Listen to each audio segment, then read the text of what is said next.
Я много путешествую на разных тур-эндуро, и это обзор мотоцикла Triumph Tiger 900 GT Pro.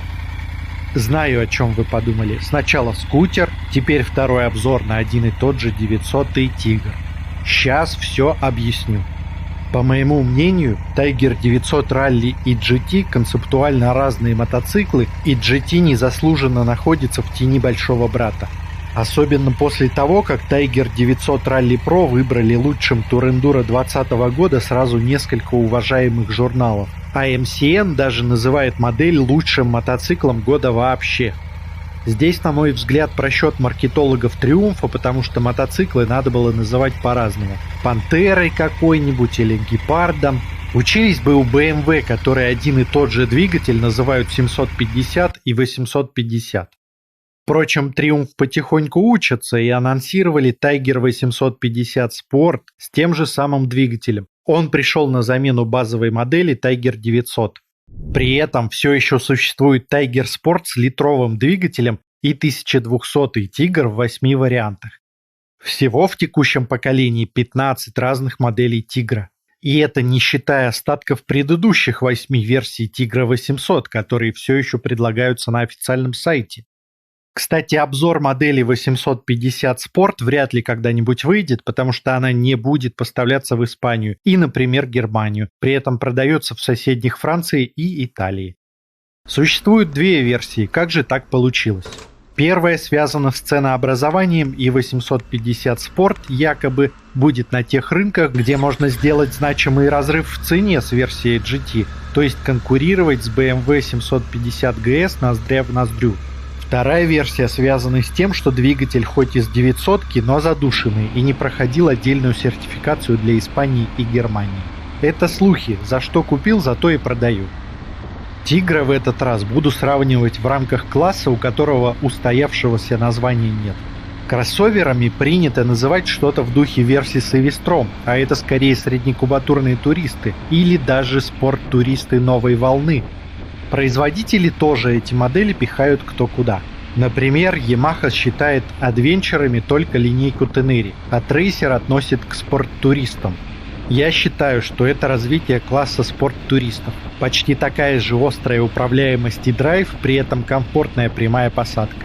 Думаю, классических спорт-туристов с клипонами и согнутой посадкой будет выходить все меньше и меньше. Итак, конкуренты у Tigra GT. Ducati Multistrada 950, Yamaha Tracer 900, BMW F900 XR, а также Honda VFR 800X.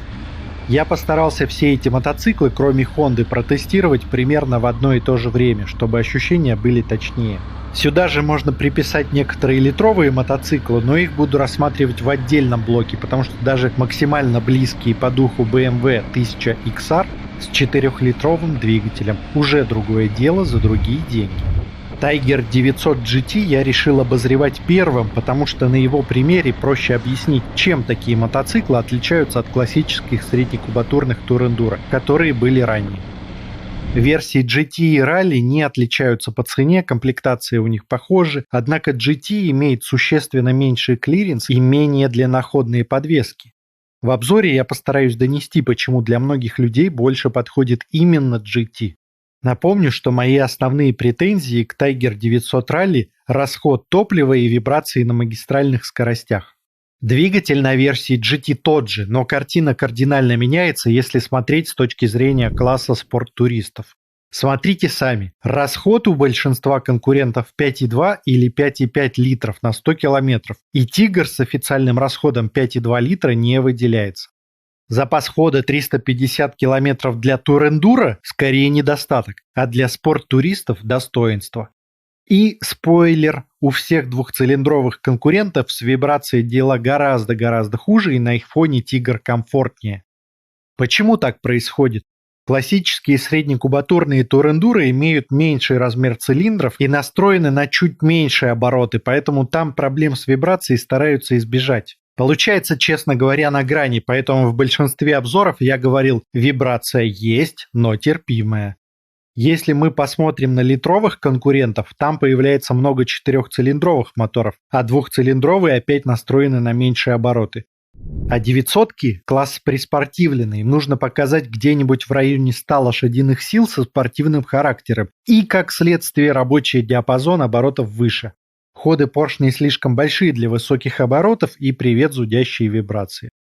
На мой взгляд, в этом классе надо не выделываться, а ставить 3, а лучше 4 цилиндра. Такой мотор есть только на Honda, но модель VFR 800X очень редкая. Я пока не смог на ней поездить и не знаю, что там с вибрациями. Но по графику с диностенда видно, что есть отчетливый провал на низах и взрыв после 6000 оборотов, чего и ожидаешь от спорт-туриста с 4 цилиндрами. Считается, что обычным турендуро нужна ровная полка момента, особенно на низких оборотах, низкий вес и экономичность, поэтому раньше оптимальным выбором считался один большой цилиндр. Сейчас стандарт 2 цилиндра.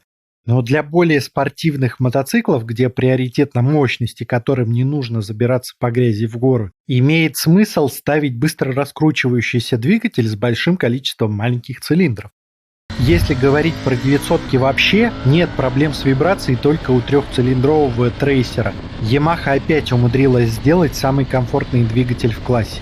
А Тигр на втором месте, у него хоть и 3 цилиндра, но вибрации на магистрали есть. У Multistrada и 900XR вибрации есть на любых скоростях.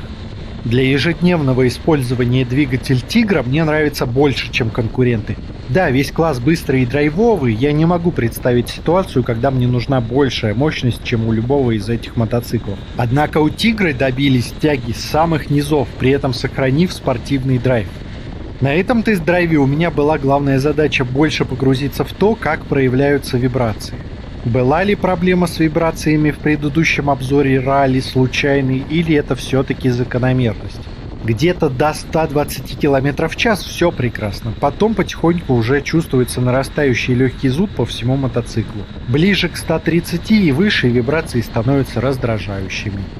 Стоит учитывать, что вибрации разные. Если мы возьмем круизеры Sweetwind, на всех будут ощутимые вибрации, но там недостаток превращен в достоинство, и жалоб нет. Во-первых, моторы часто сбалансированы так, чтобы вибрировать на холостых для красоты, а на нормальной трассовой скорости вибрация практически пропадает. Во-вторых, на круизерах поршни ходят с небольшим сдвигом, чтобы имитировать классический ритм карбюраторных моделей. Если человек выбирает круизер, ему точно понравится такая вибрация. В-третьих, круизеры эксплуатируются на малых оборотах, поэтому вибрации крупные и не перерастают в раздражающий мелкий зуд. На круизерах стараются ставить мягкие грипсы на руле, толстые прорезиненные подножки и толстое мягкое седло, которые хоть как-то спасают от вибраций на трассе. На турендуро подножки с шипами, которые передают вибрации в ноги, бездорожные жесткие грипсы и упругое седло, поэтому одна и та же вибрация на круизере и турендуро воспринимается по-разному. Конечно, это сравнение в вакууме, потому что есть разные хитрости, которыми снижают вибрации, но основа имеет место быть. Теперь про клиренсы и подвески. Первое. За счет меньшего клиренса высота по седлу Tiger GT в диапазоне 810-830 мм на 4 см ниже, чем у версии Rally. Седло с регулировкой в двух положениях. Также есть заниженная версия GT Low с высотой седла 760-780 мм. Насколько я понимаю, это самый низкий по седлу среднекубатурный турендуро или кроссовер из тех, что сейчас выпускаются. Для людей с низким и средним ростом заниженная модель Тигра – подарок судьбы. Из альтернативы в похожих классах у вас только BMW 750 GS и 900 XR. Оба мопеда даже близко с Тигром не стоят. Вилка на GT с ходом 180 мм и диаметром 45 мм, амортизатор с ходом 170 мм. В заниженной версии вилка 140 мм, амортизатор 151 мм. Вилка GT Pro отличается наличием электронной настройки амортизатора. Во всех других версиях, даже в Rally Pro, только ручная настройка. Тут стоит сказать, что в отличие от Multistrada 950S и моделей BMW, где стоит подвеска ESA, у Тигра не полуактивный амортизатор, а просто настройка преднатяга и отбоя. Удобно, конечно, но гнаться за версией Pro ради подвески смысла нет, разницы в комфорте не будет.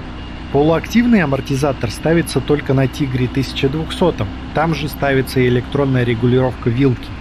У Тигра 900 GT Pro вилка настраивается вручную. Правда, есть настройка и отбоя, и принатяга, причем сразу с барашками. Уникальное явление для кроссоверов. По сути, с барашками необходимость в электронной настройке отпадает. На телефон сфотографировал табличку с рекомендациями по настройке и перестраивай в любой момент. Тонкая подстройка барашками происходит даже быстрее, чем ковыряние в меню. Подвеска прекрасная для асфальта и удивила на бездорожном участке. Очень адекватно отрабатывает неровности для своего класса, я не ожидал. Дорожный просвет тоже весьма неплохой. Производитель не указывает клиренса, я рулеткой намерил 190 мм на мотоцикле без топлива. Вот за что люблю Triumph, у них подвески всегда идеально подобраны, потому что работают с разными производителями одновременно. И Showa, и Öhlins, и Marzocchi, и WP. Тут не исключение. Если мы говорим именно про бездорожье, я бы сказал, что это лучшая подвеска среди всех кроссоверов, не только в рамках 900 кубовых.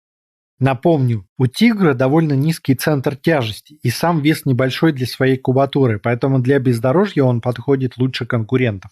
Поймите правильно, это не хардкорные турендуры и летать по большим камням на нем не стоит, но отлично подходит для путешествий даже с очень плохими дорогами где-нибудь в Средней Азии. Я от подвески в восторге, но у меня не было завышенных ожиданий.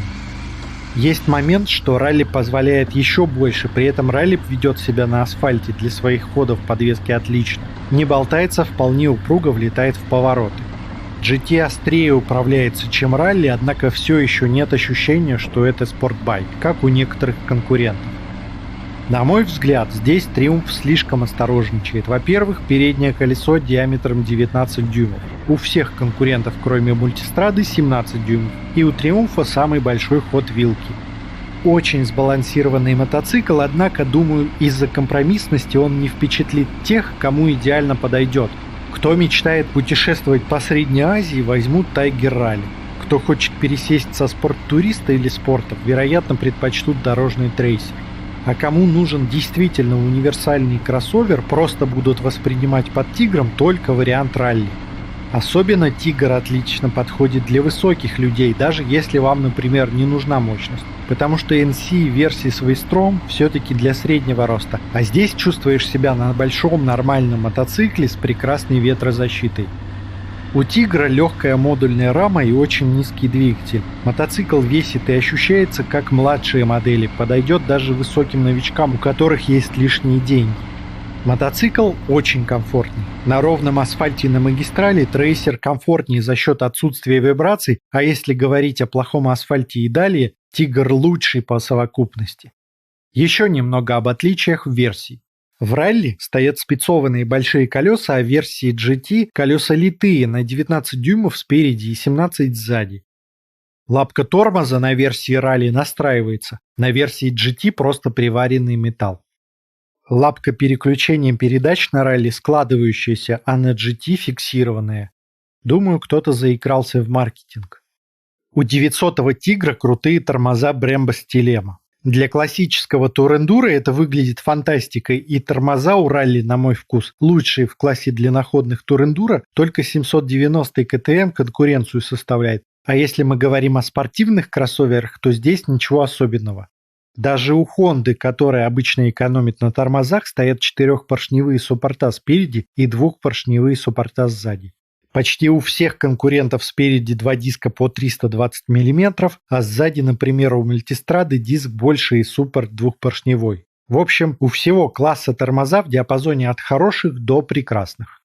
У основных конкурентов также есть угловой ABS, многоуровневый трекшн-контроль, квикшифтер и так далее. Комплектация у Tiger GT по-прежнему богатая, но уже не так выделяется среди конкурентов.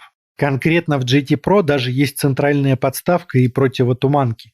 Огромный цветной экран на 7 дюймов с навигационными подсказками и возможностью управлять с кнопок телефоном или GoPro. Есть несколько стилей экрана, а липовато, как на китайцах, но привыкнуть можно. В версиях GT нет режима Off-Road Pro, но есть режим Off-Road, которого более чем достаточно даже для бездорожья, которое можно позволить на таком мотоцикле. На версии GT Pro также есть режим Rider, где можно задать параметры по вкусу. Например, в версии 850 Sport не будет никаких подстроек, только режима Road и Rain. Плохо реализована смена режимов езды. С переключением дорожных режимов вопросов нет, а вот бездорожный режим нельзя переключать во время движения даже на медленной скорости с закрытым газом. До полной остановки остальные режимы неактивные, серым окрашены. Нельзя даже выбрать. Идеально то, как устроено, например, у BMW и других. В любой момент можешь сменить режим, даже в момент ускорения, и он сам активируется, когда для этого наступят подходящие условия. Режим езды на Тигре очень сильно влияет на отклик ручки газа. Между спортом и оффроудом в поведении целая пропасть, что хорошо. Вероятно, из-за такого резкого изменения поведения ручки побоялись делать изменение режимов двигателя нормальным способом. Кнопки управления на руле непростые, а с внутренней подсветкой для солидных господ.